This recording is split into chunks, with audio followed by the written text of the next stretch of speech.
السلامة ومرحبا بكم أخواتي الكل كل مرحبا ألف مرحبا أصدقائي وصديقاتي أخواتي الكل في القناة.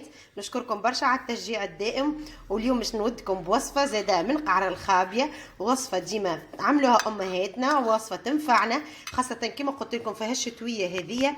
يلزمنا ديما نحاولوا نعملوا حويجات اللي بالحق تخرجنا من الامراض، وخاصه هالسعال وهالجريبات حاجات. عملنا العصاير، عملنا كل شيء. اليوم باش نعملوا البشكوتو. ديجا عملنا البشكوتو، تنحط لكم الرابط العادي بزيت الزيتون اعظم مع عربي جلجلان. اليوم باش نعملوا البشكوتو بزريعه الكتان. اللي ما يعرفهاش شوفوا زريعه الكتان هذه، هي نقيتها نظفتها غسلتها، ولا الغسلين لا ردوا بالكم ما تغسلوهاش. نظفتها نقيتها بالباهي وقليتها شويه هكا على الغاز، سخنتها وتو باش نرحيها. على الكيلو تعملوا حكايه 50 جرام على الكيلو مغرفه معبيه هكا. نتوما على الكيلو تعملوا مغرفه هذه ما يقارب 50 جرام، ترحيوها وتحطوها مع الجلجان ومع الفحات، تجيكم هايله هايله هايله وتداويكم. شوفوا اني شنو باش نعمل معاه البشكوتو اليوم. باش نعمل معاه الجلجلان، شوفوا عرجته وقليته زاده كيف باش نحطه في الصحن. وباش نعمل معاها القشور البرتقال، رحيتها ديما قشور البرتقال كيما قلت لكم، نشيحوها ونرحيوها ونحطوها كيما هكا في حكاكه، نخليوها ذيك دائما وابدا. رانا معناها نستحقوها في كل شيء. مالا الفحات الزايده اليوم اللي باش نحطها للبشكوتو نتاعنا، وصدقوني عمركم ما باش تندموا كان باش تعملوا الوصفه هذه. قلنا جلجلان، قشور برتقال رحيتهم وحطيت توا ذي باش نحط على الكيلو، باش نحط نصف ملعقه في بلاصه الفاني. تستغناو على الفاني وعلى المنكهات معناها الاصطناعيه الكل. توليو تحطوا قشور البرتقال كما قلت لكم، حطوها هكا رحيوها وخليوها ما يجرى لها حتى شيء، تقعد لكم من العام للعام. باهي قشور البرتقال، جلجلان، وزريعه الكتان. زريعه الكتان والله لا نعرف شنو اسمها زاده بالعربيه الفصحى، نورمالمون زريعه الكتان. تو نزيد نشوفها ونكتبها لكم في صندوق الوصف اللي ما يعرفهاش اصدقائي. ها نحب نقرب لكم تشوفوها تعرفوها شنية. سخونه مازالت. شوفوا هذه زريعه الكتان، راهي للكحه حاشاكم لك البلغم هذيا دواء دواء دواء، حتى تقليوها هكا تحطوها في حكاكه كل صباح تاكلوا مغيرفه.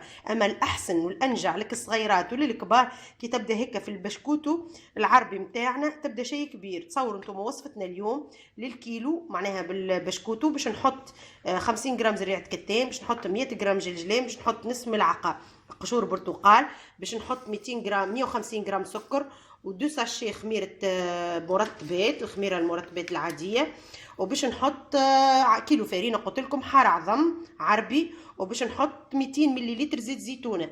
ديما الزيت الزيتونة خيروا انكم تحطوه في البشكوتو هذا، راهو زيت الزيتونة يعطيكم بنة ومنفعة مع لي زاستوس هذوما. توا نمشي نرحي هذوما ونحل العظم باش نركضها ونرجع لكم. اول حاجه توا رحيت كما قلت لكم كل شيء، نركضوا العظيمات. حطيت العظم المطلوبه يعني على الكونتيتي نتاعي مش كيما نتاعكم نتوما. انا ديما نعطيكم حكار الكيلو كيما قلت لكم 150 جرام سكر. دوبا نركض العظام هكا نهز نعمل بال 150 جرام سكر. انا محكره الصحيفه هذه هي تحط لي 150 جرام سكر. دوبا نركض العظام نحط السكر نتاعي على كل كيلو 150 جرام.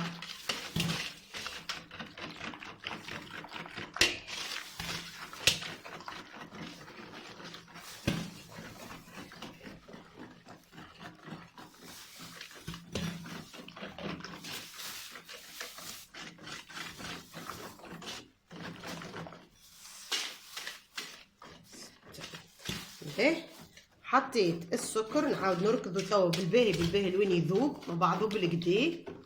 ذوبوا جوست كيما قلت لكم. راهو البشكوتو ما يستحقش لا ركاض آلي ولا حتى شيء، جوست باليد حتى بالويده، مش بالفوي هذاك، بالويده نركضو.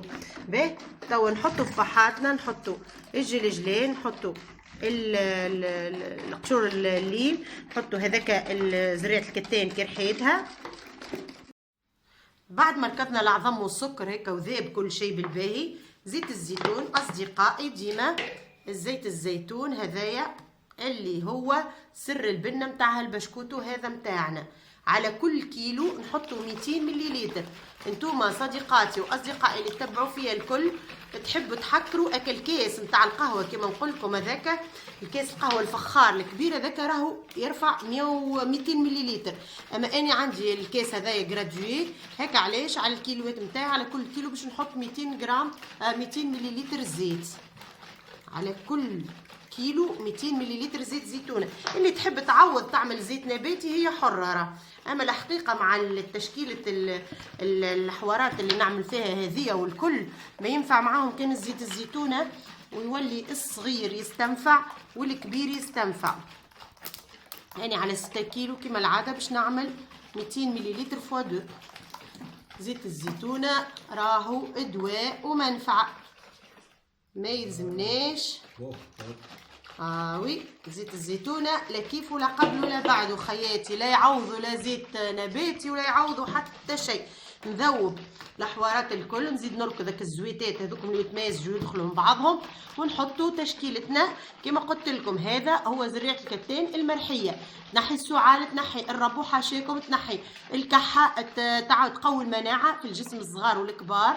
هذاك علاش يلزمنا الحاشاكم اللي عنده العذر زاده راهي دواء منفعه كما قلت لكم. تنجموا ترحيو حتى وتحطوا معناها في حكاكه وتاكلوا، تخلطوها بالعسل تاكلوها كيكه انتم احرار. اما اللي يحب الحق يداوي روحه يحط هيك في شويه بشكوتو اللي هو لصغيراته. تنفعوا. نحط توا معاهم الجلجلان، نزيد قشر البرتقال. تصوروا انتم ريحه البرقدان راهي هذيا مادام وقيتها والكل، ريحه البرقدان تبنن. ونزيد زريعه الكتان نتاعي. بعد ما تحصلنا على الخليط هكا بالشكل هذا يكون ذاب كل شيء، السكر خاصه ذوبناه، نولي ناخذ الغربال ونخلطوا الخميره نتاعنا. الخميره ديما كيما الروسيت نتاع الكيك بالضبط، خاطر الكعابر وكالكعابر نتاع الجاتو نتاع الخميره يفسدوا لنا البشكوتو، وتجيب كعبه منفجه ولا كعبه معوجه ولا هذاك. علاش ديما الخميره نغربلوها ونغربلوا معاها الخميره. الفارينه نغربلوا معاها الفارينه. ديما هذه لاستيوس اصدقائي اللي نوصي فيها ونعاود نقول لكم غربلوا خميرتكم، ما تعرفوش عليها اولا شنو فيها، وثانيا على الاقل معناها الكعابر نحيهم باش تجيكم البشيكطات يجيكم هشيشات ويجيكم مريقلين، لا فيهم كعابر لا فيهم حتى شيء. والخميره على الكيلو 2 ساشيات خميره، يعني على 6 كيلو باش نعمل 12 ساشي خميره. الفارينه زاده باش تقعد راهي حسب معناها اللمان نتاع العجينه، باش نحط 4 كيلو ساعه اولا ونلمهم نعجنهم. كان لقيتها مازال تستحق فارينه نزيد الحكار نتاعي. اما ديما نخليوها تلصق شويه وطريه باش يجيكم البشكوت هشيش. قاعدين نشوفوا قاعدين نخدموا فيهم بالكعيبه. رتحنا العجينه شويه، وين ترتح العجينه وين تصم شويه وتولي تعطيك الكوع. ماذا بيك هي تقعد طريه، شوفوا تبدا طريه هكا، وتخدموها قد كعيبات سويين. كل كعيبه بحنا خيطها. وماذا بينا ننزل برويحاتنا ليه نكملوا الطبيقات ونهزوهم ان شاء الله للكوشه.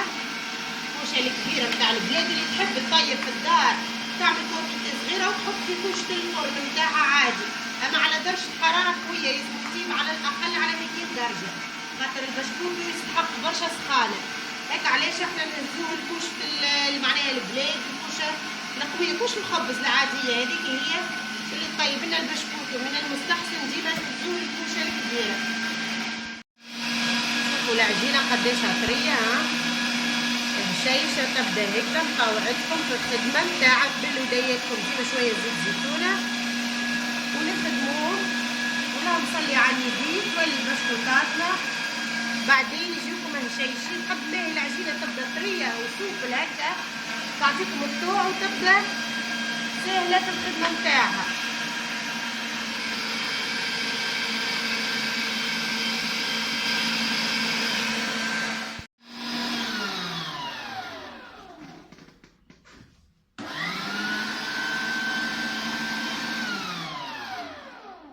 هكا تبيقنا كمل. اللهم صل على النبي. ما شاء الله على بشيكطاتنا. نشوفوا توا كيفاش يبداو متنسقين حلوين هشيشين. توا ان شاء الله للكوشه نهزوهم يطيبوا وتبدا امورهم 5-5.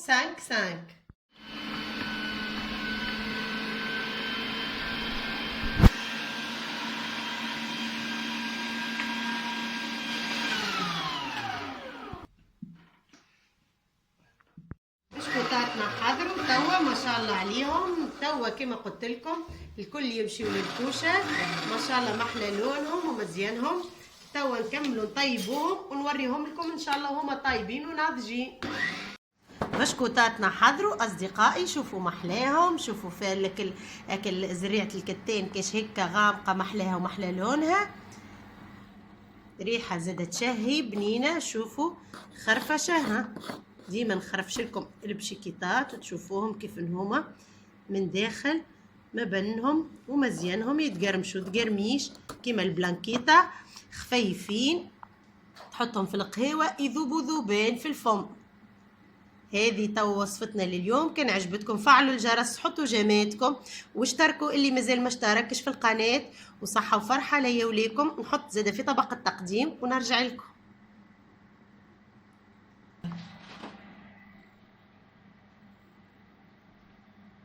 شوفوا كعباتنا